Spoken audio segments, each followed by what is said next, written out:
स्वागत है। फ्रांस ने भारत का कब-कब साथ दिया, इस पर ये वीडियो बनेगा। हाइलाइट पॉइंट्स रहेंगे कि भारत का फ्रांस ने कब-कब सहयोग किया है और कब-कब ज़रूरी पड़ा है। दोस्तों, शुरू करने से पहले आपसे एक रिक्वेस्ट है कि अगर चैनल पर आप पहली बार विजिट कर रहे हैं तो चैनल को सब्सक्राइब कर दीजिएगा। दोस्तों, फ्रांस ने भारत का कब-कब साथ दिया है, तो आइए देखते हैं। दोस्तों, आपने पोखरण मूवी देखी होगी, ठीक है, जिसमें जॉन अब्राहम एक न्यूक्लियर टेस्ट करता है पोखरण में। तो दोस्तों, हाँ, उसी समय की बात है जब भारत ने 1998 के परमाणु परीक्षण किया। तो उस समय दुनिया के ज़्यादातर देश ने भारत का विरोध किया, भारत का साथ छोड़ा। तब भारत को फ्रांस से सबसे ज़्यादा मदद मिली थी।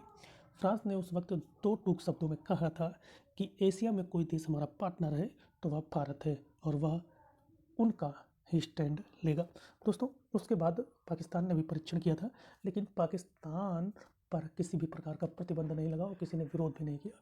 जबकि दूसरी ओर भारत के ऊपर पूरी दुनिया से कड़ा विरोध आया था, तब फ्रांस ने भारत का साथ दिया था। दोस्तों, ये बहुत ज़रूरी बन जाता है कि भारत ये घटना बहुत ही भारत के इतिहास में बहुत ही महत्वपूर्ण है, ये परमाणु परीक्षण की। तब दुनिया ने भारत का विरोध किया था। दोस्तों, उसके बाद से भारत के ऊपर अंतर्राष्ट्रीय प्रतिबंध भी लगे, लेकिन भारत इन प्रतिबंधों के सामने झुका नहीं और आगे बढ़ता रहा। उसके बाद बात करते हैं 1982 यानी कि 1982 में तारापुर न्यूक्लियर प्लांट के लिए अमेरिका ने यूरेनियम सप्लाई बंद कर दी थी।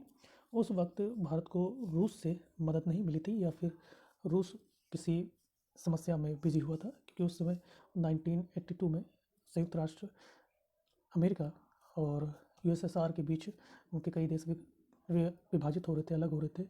तो इस वजह से वह उसमें बिजी था, ठीक है, इस वजह से नहीं मिली होगी मदद। लेकिन उस समय यूरेनियम की सप्लाई के लिए फ्रांस ने आगे मदद की थी। तो दोस्तों, कई चीज़ें हैं जो फ्रांस ने भारत के लिए मदद की थी। दोस्तों, उसके बात करें तो रक्षा समझौते भी काफ़ी ज़्यादा भारत और फ्रांस के बीच हुए हैं और ये आगे भी होंगे। जैसे कि राफेल लड़ाकू विमान, आप समझ रहे होंगे, जब से आया है तब से पाकिस्तान और चाइना की उन्हें रात में नींद नहीं आती कि इस राफेल विमान का तोड़ क्या निकाला जाए। राफेल विमान एक तरह का एक आधुनिक और सबसे आधुनिक विमान है, जो कि पाकिस्तान के पास इस तरह का कोई भी विमान नहीं, इस श्रेणी का कोई भी विमान पाकिस्तान में नहीं है। और चाइना के पास जो आधुनिक विमान है, उनको काफ़ी अच्छी टक्कर ये विमान देगा और भारत में लगातार सप्लाई होगी, क्योंकि अभी लगातार राफेल विमान अगले साल के मिड यानी कि जून जुलाई तक लगभग सारे राफेल विमान आ जाएंगे, जो एक तरह से भारत की वायुसेना को और भारत की सेना को मजबूती प्रदान करेंगे। दोस्तों, भारत और फ्रांस के बीच अंतरिक्ष कार्यक्रम के क्षेत्र में भी काफ़ी अच्छी साझेदारी है। सबमरीन की बात करें तो सबमरीन बनाने में भारत का एक विशेष जो मददगार है वो फ्रांस है सबमरीन बनाने में। दोस्तों, एक बात और, फ्रांस पहला देश था जिसने कहा था कि भारत को संयुक्त राष्ट्र सुरक्षा परिषद का स्थायी सदस्य होना चाहिए।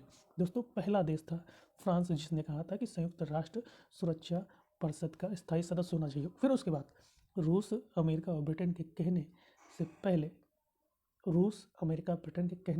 उसने कहा था। फिर रूस ने भी कहा, अमेरिका ने भी कहा, ब्रिटेन ने कहा। दोस्तों, चीन के अलावा सारे देशों ने ये कहा है जो सुरक्षा परिषद के सदस्य हैं, ठीक है, फ्रांस, रूस, अमेरिका, ब्रिटेन और चाइना, ठीक है। चाइना को छोड़कर इन चारों देशों ने भारत का सहयोग किया। दोस्तों, पाकिस्तान के मोस्ट वांटेड आतंकवादी हाफिज़ सईद को संयुक्त राष्ट्र सुरक्षा परिषद में ब्लैक लिस्ट यानी कि आतंकवादी घोषित करने में फ्रांस का बहुत महत्वपूर्ण हाथ है। तो दोस्तों, G7 समिट जो फ्रांस में हुई थी, उसमें मुख्य अतिथि के तौर पर फ्रांस ने भारत को बनाया था, ठीक। वो जानता है कि भारत विश्व की एक उभरती अर्थव्यवस्था है और एक शक्ति के रूप में भी विश्व में उभर रहा है, ठीक है। तो इसलिए भारत को और फ्रांस को एक दूसरे की ज़रूरत है। चीन की सीमा से जब तनाव था तो राफेल भारत आया था, जिससे चीन में भी काफ़ी ज़्यादा हड़कंप मचा था। भारत में जिन देशों में प्रधानमंत्री मोदी ने एक से ज़्यादा बार दौरा किया है, उनमें फ्रांस भी शामिल है। यानी कि भारत और फ्रांस के बीच संबंध लगातार बढ़ते जा रहे हैं। फ्रांस स्थित भारतीय फ्रांस दूतावास के एक आंकड़े के मुताबिक अगर बात करें तो भारत और फ्रांस के बीच वर्ष 2019 में 11.59 बिलियन यूरो का कारोबार हुआ है, जो अपने आप में एक अच्छी बात है।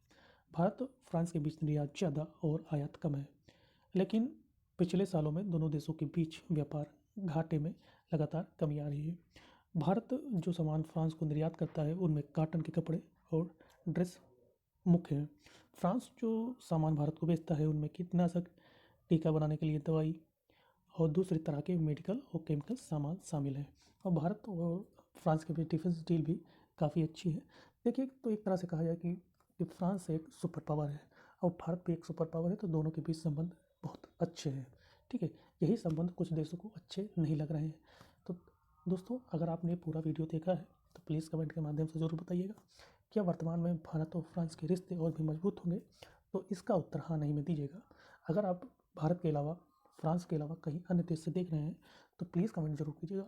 दोस्तों, वीडियो बहुत ज़रूरी है क्योंकि तभी आपको पता चलेगा कि भारत और फ्रांस के रिश्ते, समझौते तो होते हैं लेकिन रिश्ते कई साल पुराने हैं, और भारत का सहयोग फ्रांस ने किस प्रकार दिया है यह भी आपका जानना बहुत ज़रूरी है। दोस्तों, वीडियो को समाप्त करता हूँ। जय हिंद, जय भारत।